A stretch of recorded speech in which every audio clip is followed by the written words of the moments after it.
Level up your LA Kings experience with the new Vivid Seats Elite Seats. All the on-ice Kings action with even more exclusive access. Enjoy great seats to the game along with premier dining inside the Lexus Club with all-you-can-eat food and non-alcoholic beverages. Plus, get a free Team LA Kings item and parking with your purchase. Score your Vivid Seats Elite Seats tickets today and earn rewards on each purchase from the only ticket company that rewards you for buying. Experience it live with Vivid Seats, the official partner of the LA Kings.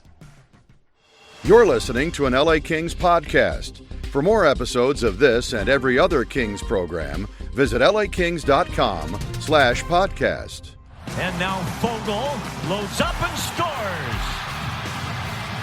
Warren Feogele. You're listening to All the Kings Men, the official podcast of the LA Kings. Takes a pass from Foegele, kicks it back for Bouchard. Shot in front. Nugent-Bowman. Backdoor finish. Warren Feogele. Now, here's your host, Jesse Cohen. Joining me today from The Athletic, covering the Edmonton Oilers, Daniel Nugent-Bowman. How are you doing today, Daniel? I'm fine. I'm getting ready for summer now that long playoff run is over and we actually have some nice weather here in Edmonton. So yeah, we're recording this on July 3rd. Now, I've been sending out a bunch of emails today and getting a bunch of replies back, and I've discovered that most people are working tomorrow. Yeah, I mean, I guess it's not as big a deal for you guys. Yeah. Yeah, we had our holiday consisted of a lot of signings and trades. So sure.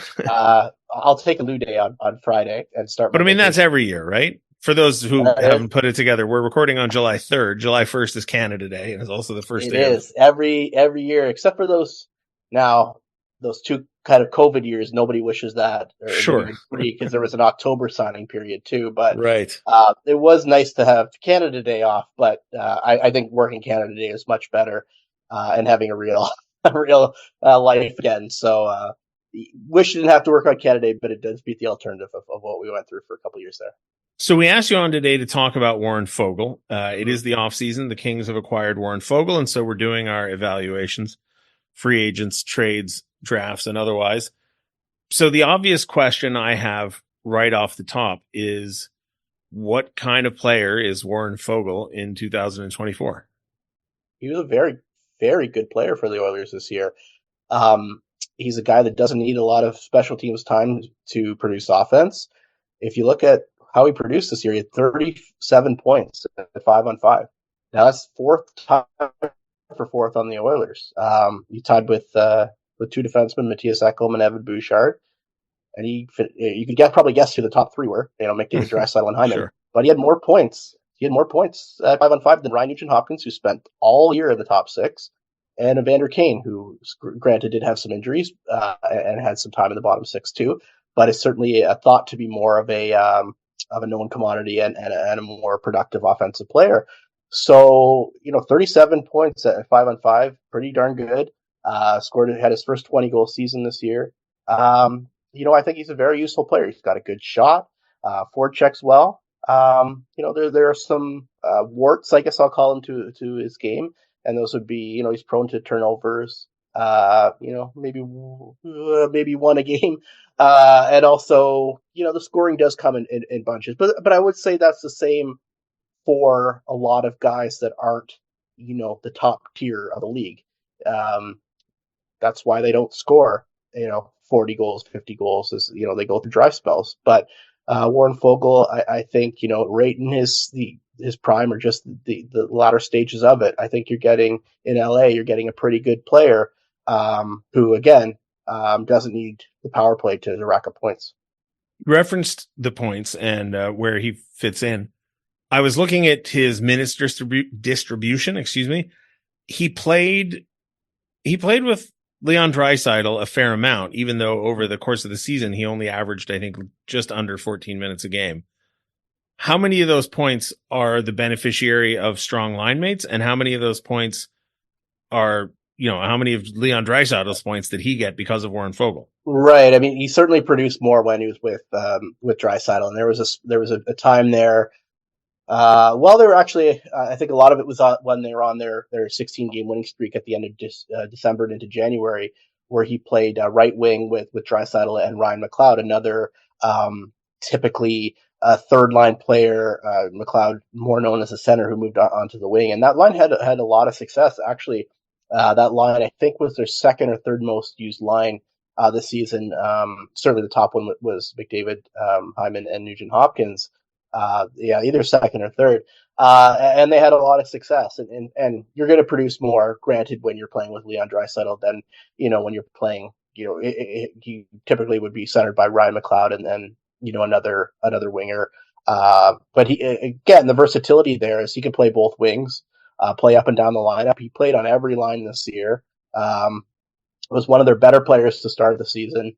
And got some time early in the year with McDavid and Draisaitl, on the wing with those two players. So when he's hot, he's doing a lot of good things, and he's producing and driving to the net and using his shot. But there are some periods, obviously, where he's not going to be as productive and as useful from an offensive standpoint than he is, when he's playing with the big boys. Todd McClellan liked to refer to that as A game and B game. So if you're a scorer, your A game is scoring points, but he would always talk about the importance of having a B game on the nights when your A game didn't show up. Probably choosing the wrong metaphor for this, but can you grade Warren Feogele's B game? Yeah, I mean, it'll come and go. It will. And you saw that in the playoffs. Like, he was scratched for the last 3 games of the Western Conference Final. And for somebody who had a career year offensively, was trying to score big in free agency and ultimately got, a pretty good contract and certainly a raise, coming off a 3-year, $2.75 million contract with Edmonton. He got a bump. But that's not what you want to see. And he and Ryan McLeod too. Ryan McLeod was scratched for a game in the conference final. That B game that you're talking about, Jesse, wasn't always there. But I think he can do a lot of things when he's not scoring. He has to do them a bit more consistently, but he and Ryan McLeod were there. Kind of their third duo in terms of penalty killers. Again, I think he's a good forechecker. He's a good enough skater. He can use his shot. When he's using a shot, he does a lot of like that. That typically, serves well because it creates rebounds for players too. And that was something a lot of guys on the team were telling him going into this year. You got to shoot more, and you really did that to start the year, and it paid dividends. His B game will come and go like his A game. But I think this was his best year in the NHL because he was as consistent as he's ever been, and that B game showed up a lot more than it had in the past. Now, I would say the other part of that is why he didn't have as much success in the first half of his 3 years at Edmonton was he was just not used in the right situations. Wasn't on the penalty kill under Dave Tippett. And then when Jay Woodcroft took over, didn't get they didn't want to change things too much during that 21-22 year, and didn't get him on the PK until the following year. They found this year Chris Knobloch, who did coach him a little bit in the OHL with Erie, realized digging into some of the numbers that he performed better on the right wing, and they started using him more on the right wing than the left. Certainly can play the left and does fine there. But he would never ever play the right wing in his first year and a half with Edmonton. So he started to get used more in areas and situations that he could succeed in and that he was comfortable in, and that helped him kind of have allowed his game to shine more than it had in the past. So it sounds like there's a pretty clear prescription for how to use him correctly, using air quotes. I wouldn't expect you to be as intimately familiar with the Kings roster as you are with the Oilers roster, but where would you imagine him slotting in on this Kings roster? I mean, we sort of, I think, expect him to be somewhere in the top 9, but that's certainly in the top 9. And if you're paying a guy that much, that's where you'd want him to be too. I think there's some times where he's going to play with Kopitar. The skating and the forecheck and that type of game, I think, would suit him well. But there are times you're going to play him further down the lineup. And quite frankly, now that Dubois' gone, I'm not as familiar with, you would know, Jesse, like who their number 3 center would be. Who is their number 3 center to be honest? Well, I think most people believe that the centers will, in some order, be Kopitar, Deneau, and Byfield. With the departure of Dubois, the thought is you'll wind up working around pairs of Kopitar, Kempe, Deneau, and Moore, and then Fiala and Byfield. I'm less positive that that's what's going to happen, but we'll see. Sure. Sure. I mean, I see a lot of, I certainly think Byfield is a better offensive player and has more upside than Ryan McLeod, but I do see a lot of similarities there in the way that they, skate, the way that they, I think Byfield attacks the net a lot better than McLeod, but in a way that they kind of operate in the offensive zone. So I could see some chemistry there. But yeah, The I other mean, possibility is Deneau and Moore, I guess, would be. yeah, I mean, I would say that would probably be of those three options, probably the one you'd see the least, just off the top of my head. But again, Foegele played with every player on the Oilers this year. Had a lot of success with Draisaitl again. Got some time with McDavid. Certainly got a lot of time with McLeod as a center. So he's a guy that can move all around the lineup, and I don't think you'll see him with a guy for. I could be wrong, and the coaching staff might want to do things differently, but he's the type of guy that you don't leave somewhere for more than 10 games, really. Like, you move him around quite a bit. So in that sense, there's a lot of good that he can bring from a versatility perspective, and just kind of a plug and play player. Again, not the high end and elite guy, but somebody that can be like a next tier guy in your lineup. So when the Kings acquired Trevor Moore, he didn't have a home for the first, I don't know, I want to say like a season and a half. And, sometimes he'd be on the fourth line, sometimes he'd be on the third line, sometimes he'd be on the second line. It wasn't until they paired him with Deneau and Arvidsson that his offensive game took off. And then even once Arvidsson was taken off that line, there seemed to be pretty consistent production, really on all three zones with Deneau. And so all of a sudden, Deneau and Moore became this tandem. But it sounds to me like you're saying very specifically, don't look for a home for Foegele. He's better as a line nomad. I would think so. That's how it's been in Edmonton, I would say, for the vast majority of his time here. But yeah, maybe it changes in LA, right? I don't know. I don't have a crystal ball. And certainly the coaching staff, he's been through three coaches at Edmonton in 3 years, so he's had the ability to, or he's had to adapt and fill different roles too, and kind of fit the need of whatever coach wants of him. But yeah, I would say I would look to him more for being that nomad, that third guy of duos. But I could be proven wrong, and he could find a home with somebody. He seems like if Kopitar is going to be the first line center, I can't see him being on the first line all year, and I just think he's a guy though that, and I don't really see the match with Deneau as well.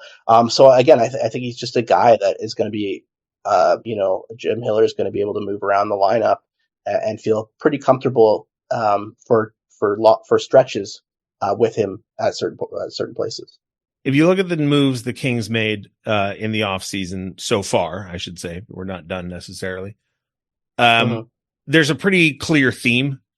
Tanner Jeannot, Joel Edmondson, Kyle Burrows, they very clearly targeted players with truculence, as Brian Burke would say.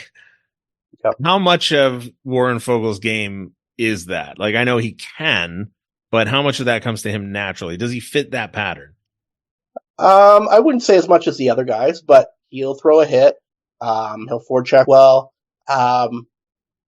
Yeah, I mean, he'll kind of be a bird in your saddle a little bit, but certainly not along the same lines as Tanner Jeannot. Yeah, I mean, he's never going to, I don't know if he has I don't recall him getting into a fight with the Oilers. He did stand up early last year, when Lushkin hit Dylan Holloway. I think they ended up being a roughing minor, but he's not going to drop the gloves. So if you're looking for that, you've come to the wrong place. But he does kind of bring enough of that to be kind of considered in that mix, but certainly again less than the other guys the Kings signed and acquired in the last few days.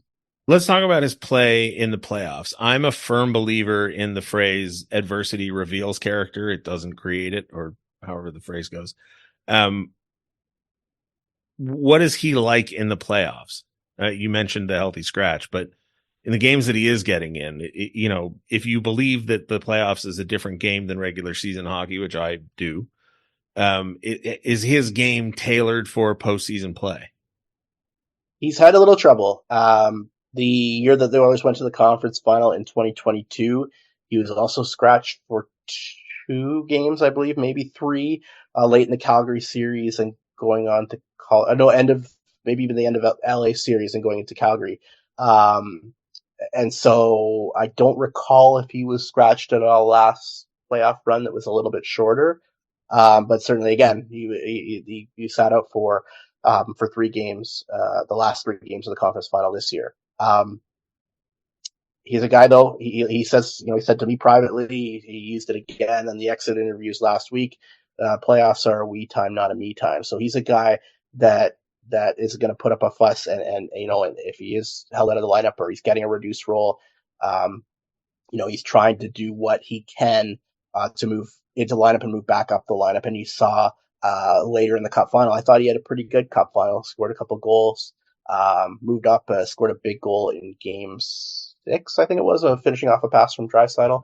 Might have been Game 4. It's all kind of a blur now.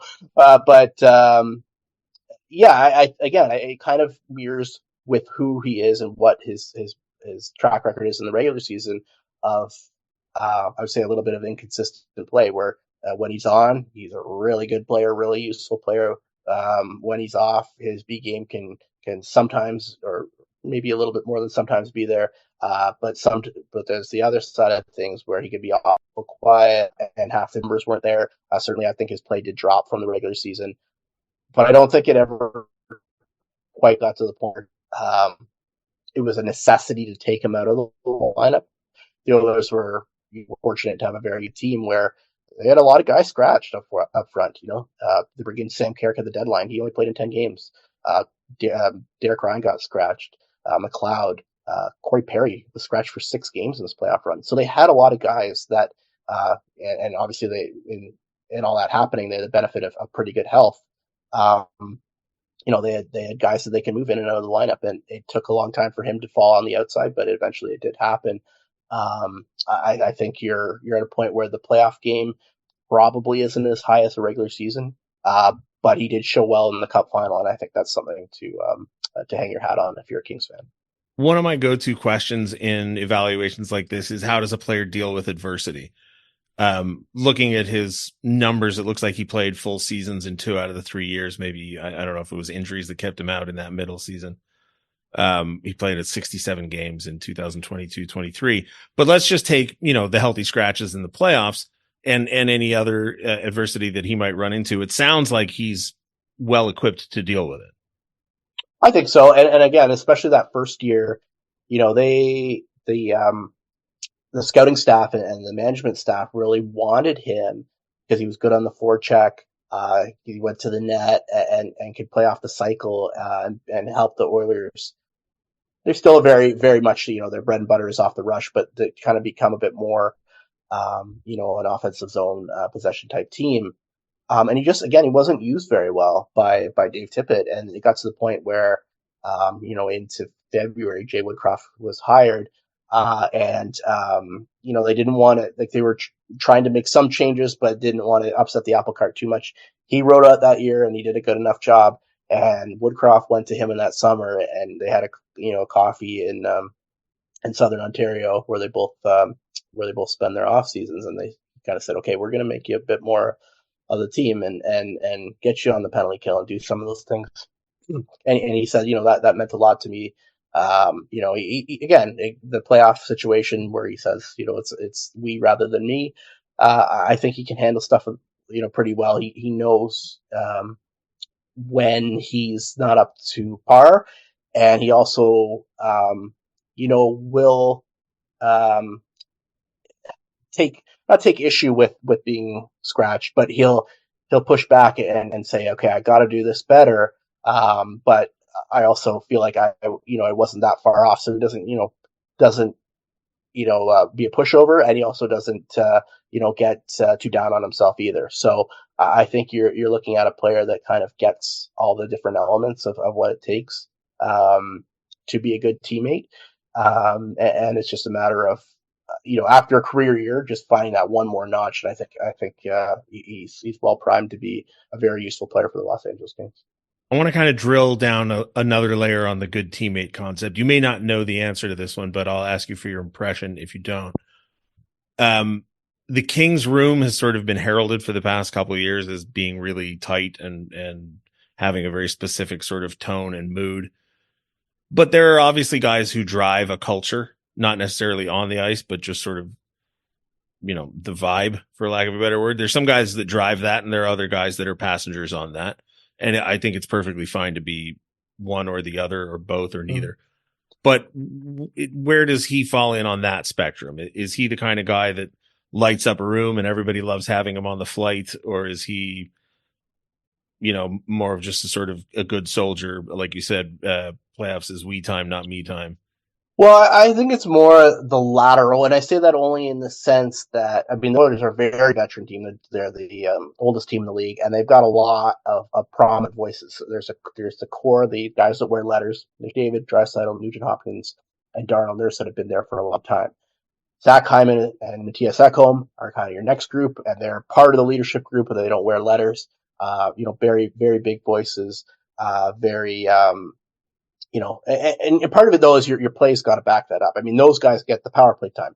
They're making the most money. They've been around a long time in the league, etc. So it's tough to kind of break through in that group, and it's not fair to even suggest that he should.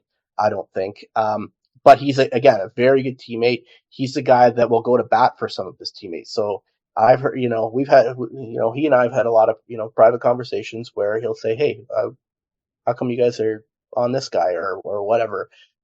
He's also a guy that, Connor McDavid gets a lot of attention here naturally. He's a pretty good player, I think. But he'll go and say, "You know what? I don't think you guys are talking about Leon Draisaitl enough." And he said, I don't have my year without Leon Draisaitl. And he'll pump guys' tires, whether it's to the press or privately or publicly even too. So, I see him as a guy who kind of gets the situation, who understands that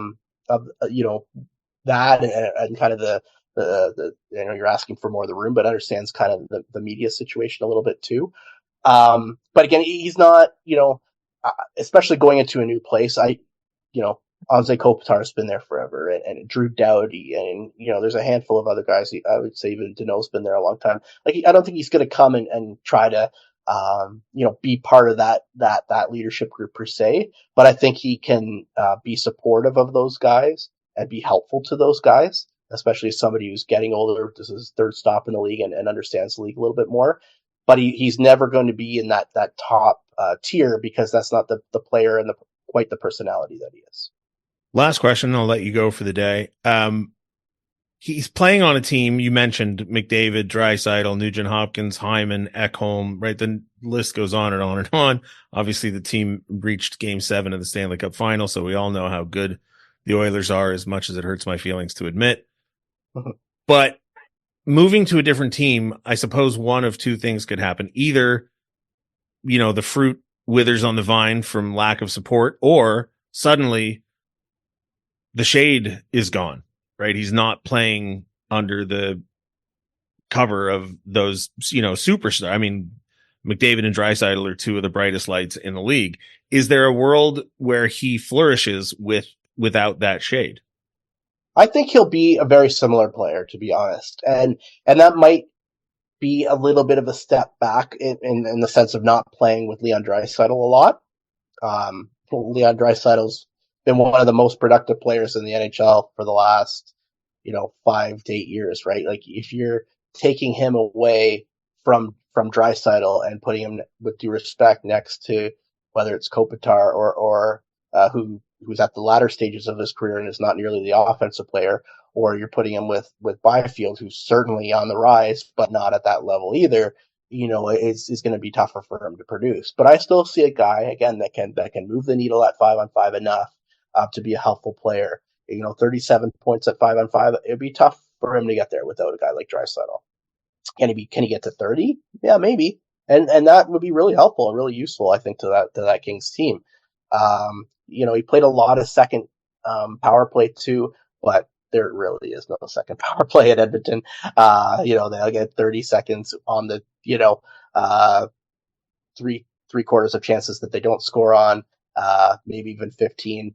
There really is no second power play, but that might be an opportunity in LA with certainly not as strong a power play as Edmonton, as few teams have, where he might get a bit more opportunity there, and he can maybe produce a little bit. But I think where you want him is at 5-on-5 and kind of a secondary or tertiary role on the penalty kill, and you've got yourself a pretty good player. And the contract, he's 28, I believe.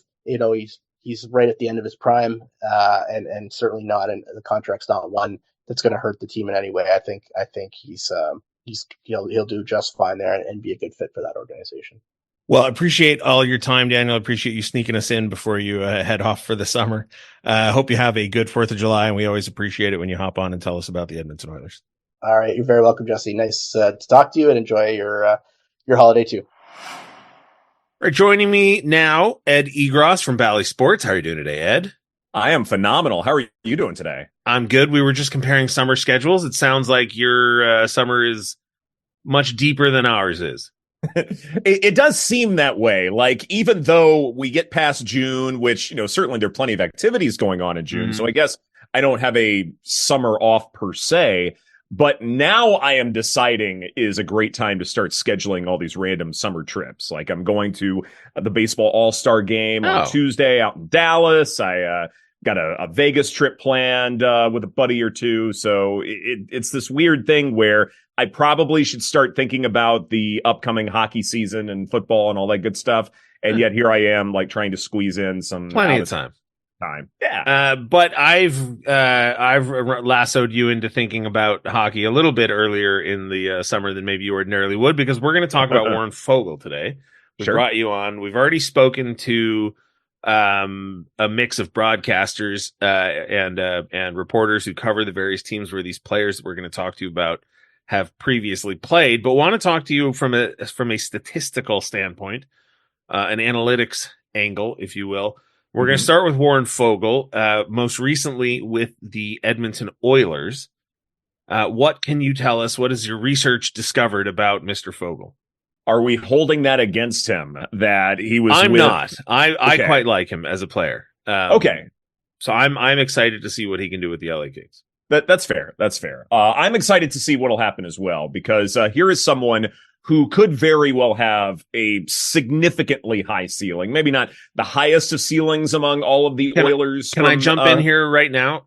Because yeah, sure. You said that. So Zach Dooley and I were talking about him. He scored 41 points last year. Yeah. I said that I was not necessarily expecting him to exceed 41 points. Zach Dooley said that he did expect him to exceed 41 points. Do you just based just sort of 30,000 feet view of it? Which flip of the coin are you taking? 41 is a pretty good number to me. Okay. If you're telling me to go over or under that mark, I would probably lean under, if for no other reason. I feel like that this is probably a Kings offense that may need a little bit of time to kind of come together and that's fair. Sort of figure out what the identity is going to be. And so that may lead to a slightly slower start for him. But he can definitely, go off like gangbusters, perhaps later in the year, let's say December, January. That's probably the time when we should start to expect something of significance out of him. In large part because, look, he had a 5-point game last season against the Ducks on New Year's Eve. That is of significance when it comes to trying to figure out how high his ceiling really can be. The size certainly helps, and certainly that's something that you can point to as far as why you may feel that he can be, really impact scorer. 6'2", 198 pounds. Top skating speed of 23 plus miles per hour. That's in the 86th percentile. So you've got that really good combination of someone who's bigger at the wing position, but also has some really good speed to him. 132 speed bursts over 20 miles per hour per edge stats. It's in the 81st percentile. Covers a lot of space on special teams, and even on the penalty kill can skate it to the neutral and offensive zones. So he is very much someone who can be opportunistic. And in terms of culture, that does seem like a good fit to me as far as someone who is going to try and score from, say, all sorts of different parts of the ice or facilitate in whatever way he can. What's interesting to me is that even though some of these stats certainly point to a certain archetype, we didn't see him start a ton of shifts on the fly at a particularly high rate. He did inflict a lot of hits during the playoffs, a little more conservative during the regular season.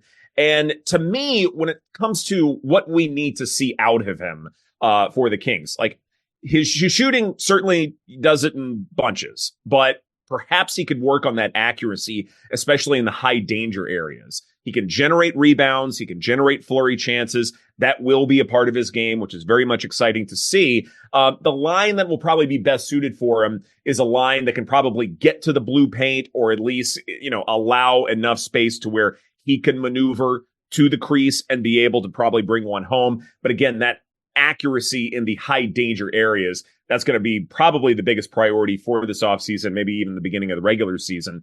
But if there is one word to describe him, I would say gritty. Certainly a lot of scouting reports point that out as well. But definitely there's a lot to like about his game. Yeah, he's definitely part of a trend that the Kings established and followed in their offseason of acquiring physically imposing players. He's, I would argue, the least of that category of players, but he definitely fits in that category. I'm wondering about the distinction you drew between his play in the playoffs and the regular season. To your early point about it's going to take a while for the Kings to sort out who they've got and what lines match, unless it clicks right away, unless you stumble across the perfect combination. I wonder if that distinction in the playoffs in Edmonton was because they had such a tumultuous season that by the time they made it to the playoffs, there were clearly defined roles. And so he could just sort of focus on a specific sort of game. Whereas, with the coaching change they had in whatever it was, November, I think, they had to be the best team in the league after that point just to guarantee themselves a spot in the playoffs. I think so. I think that's a fair thing to say, because one thing I know we've talked about a lot when it comes to playoff hockey is oftentimes matchups matter a great deal more than exactly your overall quality. In the regular season, you pretty much have to be a jack of all trades, so to speak, win these games, get enough points to make it to the playoffs. But then once you're there, it is about, okay, what are your strengths? How do you hide your weaknesses to where they can't be exploited? And if it's one of those things where you have someone sort of coming out of nowhere and inflicting a lot more hits, creating a more physical brand, well, that may be more about the opponent than about that particular player. And so that's why I feel like that distinction is very much necessary. Now, certainly someone with his size and, skating speed, he's someone who could definitely come out of nowhere and certainly, endanger, opposing puck handlers. That's definitely a skill set of his, but it doesn't necessarily have to be something that is required for him to fit within a particular line. You mentioned a stat that I've seen the zone start stats before, or whether it's, off the rush or, a face off. I've never given a ton of thought to them because I guess in my head, I always just assumed because there's so many shifts in a game, because, if you can't really, I don't think necessarily control for when a shift starts, right? If you go 8 minutes without a stoppage of play, well, guys are going to jump the boards and cycle through, and a bunch of those shifts will start off of, in the neutral zone off of a line change.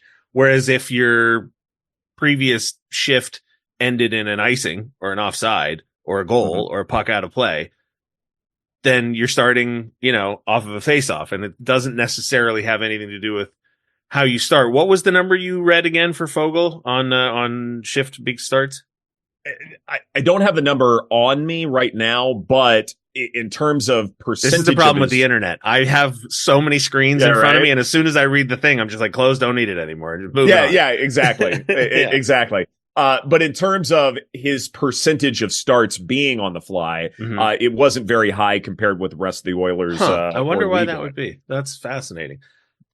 Yeah, it is something where I want to make sure that I sort of, look at this carefully. Yeah, no problem. Yeah. So to me, when you've got that kind of speed, it would make sense that you would probably start on the fly a little bit more, just because you can keep up with whatever the action is, which, didn't really happen for him. But I do wonder if some of that is just based upon where he was in a particular line, positioning, things like that. I would agree with you when it comes to looking at, fly starts, things like that it may be more team centric it may be more contextual than it is anything about him per se. But I still found it a little bit surprising, just given the overall good speed that he has. And so I'm looking at his numbers now: offensive zone starts, neutral zone starts, defensive zone starts. At even strength, I think I have it set at even strength. Yeah, 5v5, he's got 269 neutral zone, 143 defensive, 177 offensive. So I don't know, without, comparing it directly to other people or looking around, what kind of spread that is, but it's a 51% offensive zone face-off, which, I don't know, my hunch is that means he's not, that he's a 3 zones player with maybe a slight edge towards the offensive zone. If he's starting 51% in the offensive zone, that's not a heavily weighted towards one zone or the other, but right.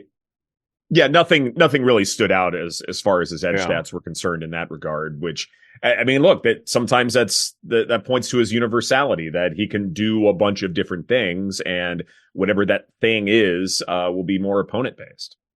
Well, I like Warren Feogele. I'm excited to see what line he starts on. As we talked about this with Zach Dooley just the other day, we know what the starting point is. Well, we know what the organizational expectation is for day one of training camp, but we also know that day 2 of training camp, there's no reason to expect that it'll look anything like day 1 of training camp. Right. It can be what they want it to be, but then if day 1 goes a certain way, all bets are off. So we'll find out with Warren Feogele. Ed Egros, thank you so much for joining us and talking about him, and we'll talk to you soon.